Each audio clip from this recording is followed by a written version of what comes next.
écoutez, aujourd'hui, ça a s'imposé. Nous allons apprendre à faire une galette des rois. Alors, ma galette des rois ne sera peut-être pas aussi grande que celle du Disney Club, mais j'espère qu'elle sera aussi bonne, n'est-ce pas, Nicolas? Ah ouais, elle sera forcément bonne. Disons que nous allons confectionner une galette des rois pour 6 personnes.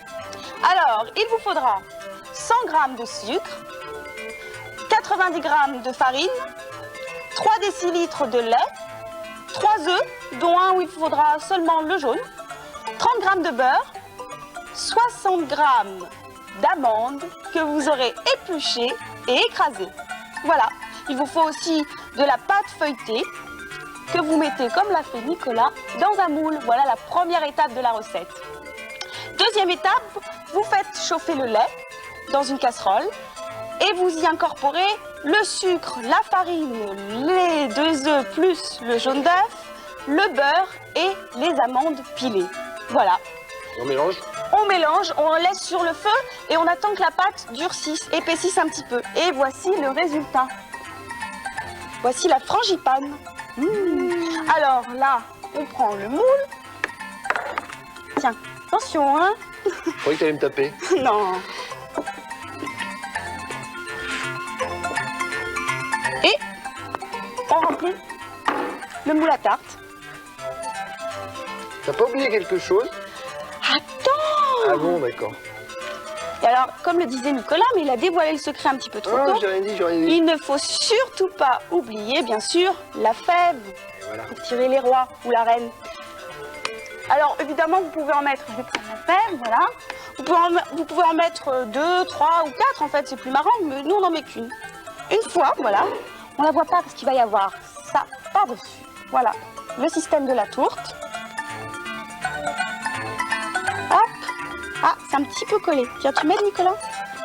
Voilà. Vous recollez la pâte sur tout le bord. Hop là. Et vous mettez au four. Oh, vous laissez, vous attendez que ce soit doré et puis ça donne ce petit résultat. Ça va gonfler? Ça va gonfler, oui. Et avant de le manger, il faut attendre un petit peu que ça refroidisse. Voilà. Bah bravo, Julie. Merci. Et nous allons retrouver maintenant Philippe, notre reporter, qui va nous faire découvrir les secrets de l'Observatoire de Paris. Allons-y.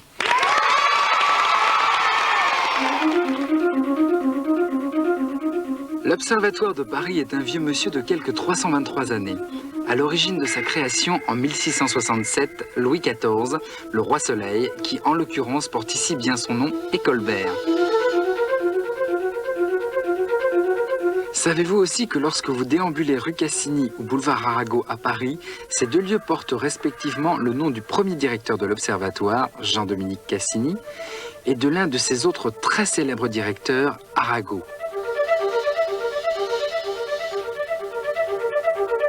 Ça, c'est pour la partie ancienne. Pour la partie contemporaine, l'Observatoire de Paris est aujourd'hui l'un des grands établissements scientifiques placés sous la tutelle du ministère de l'Éducation nationale. Très moderne, il utilise entre autres une machine au nom sans équivoque, la MAMA, ou machine à mesurer pour l'astronomie. Elle permet de colorier les différentes intensités de lumière des astres. Ici, la comète de Halley, revue et corrigée par la MAMA. Contrairement aux instruments qu'on a vus jusque-là, ceci n'est pas une lunette astronomique qui renvoie les images à l'envers, mais une lunette terrestre qui, elle, renvoie bien les images à l'endroit. Et cette lunette servit à Napoléon lorsqu'il voulut envahir l'Angleterre. Coucou! Coucou! Cette lunette datant du XVIIIe siècle a permis de découvrir au cours d'un voyage en Laponie que la Terre n'était pas complètement ronde, ni allongée comme un ballon de rugby, mais en fait aplatie aux 2 pôles comme une pomme. Autre objet insolite de l'Observatoire de Paris, cette lentille datant du XVIIIe siècle. En fait, on pense qu'elle servait à rassembler toute la chaleur du soleil en un point, de façon à pouvoir enflammer des objets derrière elle.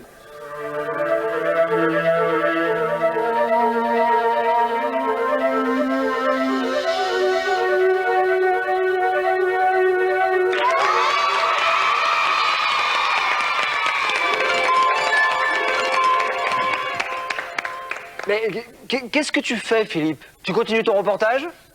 Mais non, il s'agit simplement du 2e indice de notre concours. Ah bon? Bon, alors je vous rappelle qu'il faut toujours trouver le nom d'un savant très connu. Et regardez à nouveau ce deuxième indice.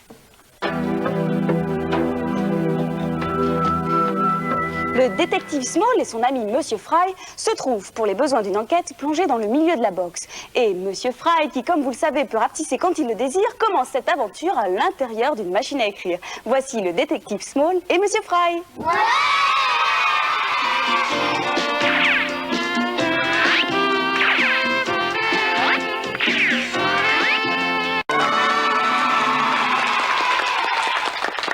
La semaine prochaine, nous retrouverons le détective Small et son ami Monsieur Fry. Mais en attendant, nous allons passer 6 minutes et 59 secondes, pour être très précise, de bonheur avec Donald et Dingo dans Couleur d'affiche.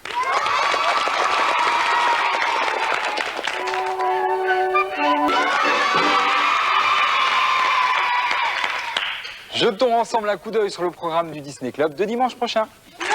Chaque dimanche, de 8h à 10h dans le Disney Club, les nouvelles aventures de Tic et Tac, du détective Small et Monsieur Fry, de la bande à Picsou. En participant au concours, vous pouvez gagner de nombreux cadeaux. Il y aura aussi des dessins animés, des reportages.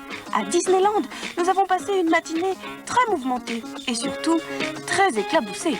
Et tout près de Paris, je vous ferai découvrir l'univers étrange des plantes carnivores. Et enfin, les groupes et les chansons que vous aimez. Et cet après-midi, exceptionnellement, vous ne retrouverez pas votre Disney Parade.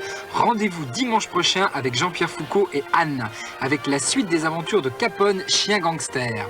Il y aura aussi, bien sûr, Mickey, Minnie et tous leurs amis. Alors, à dimanche prochain pour Disney Parade.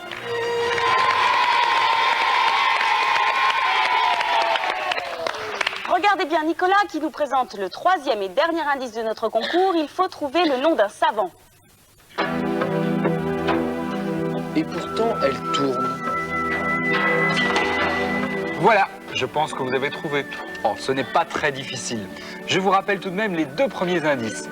Voici le premier.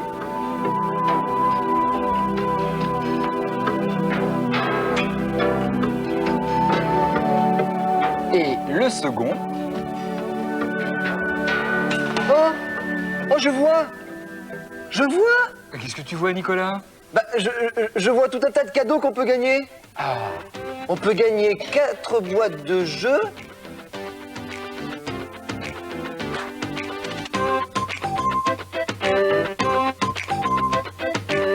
Ou un lot d'accessoires de bureau.